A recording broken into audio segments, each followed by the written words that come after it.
People have been playing games with shuttlecocks for millennia. In the mid-19th century, the British codified a game they called badminton, in which players hit a shuttlecock back and forth over a net. Made of feathers and cork, the shuttlecock predates the badminton game by thousands of years.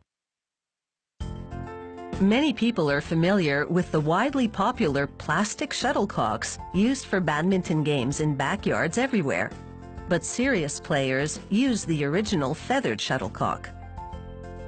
This facility uses duck feathers to build their shuttlecocks. Once delivered, workers start by aligning them with the feather side up and storing them in cups in preparation for the next phase of production. Having the feathers aligned makes it easier for a worker to feed them one by one into a specialized sorting machine. This device has 26 different sensors that measure the parameters of each feather. The feathers must be a specific size and have a precise angle to them.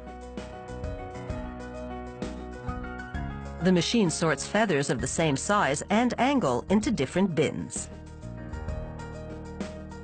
Sometimes the sensors are unable to measure certain feathers, and they fall into a separate bin. A worker uses a specially calibrated chart to measure these feathers by hand. The tips of these shuttlecocks are made of cork and synthetic foam covered with white leather. It's time to start assembling the shuttlecocks. Each shuttlecock must have exactly 16 feathers, which must be all precisely the same length. The punching machine begins the assembly process. It starts by punching 16 holes in the perimeter of the shuttlecock tip. The worker feeding the feathers into the device must keep pace with the machine, which is producing shuttlecocks at the rate of 1 per minute.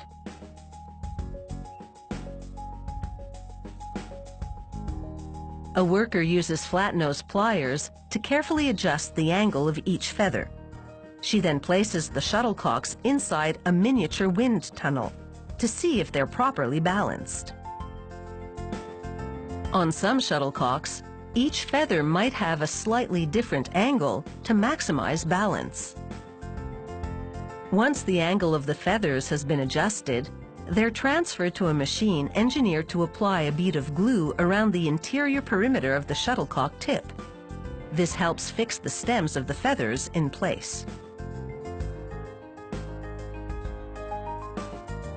To further stabilize the feathers, workers place them in a specialized sewing machine that binds them securely together with 2 rows of thread. The threads stitch each feather to the next. This process strengthens the shuttlecocks, helping them maintain their shape even when they're getting slammed back and forth over a net.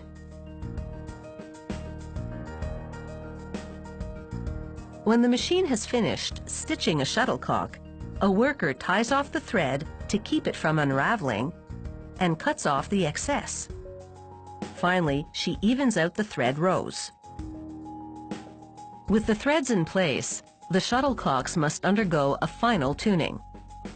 A worker once again adjusts the feathers to ensure proper balance.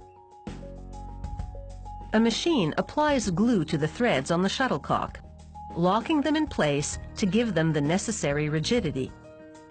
The thread is calibrated to quickly absorb glue. A worker applies a green strip, which indicates a slow-speed shuttlecock. Medium-speed shuttlecocks get a blue strip, while the fast ones are red. It's time for quality control testing. A machine equipped with a racket-like arm fires the shuttlecocks to a waiting worker. Shuttlecocks can move at speeds as high as 90 meters per second. That's twice as fast as a pitcher can throw a baseball.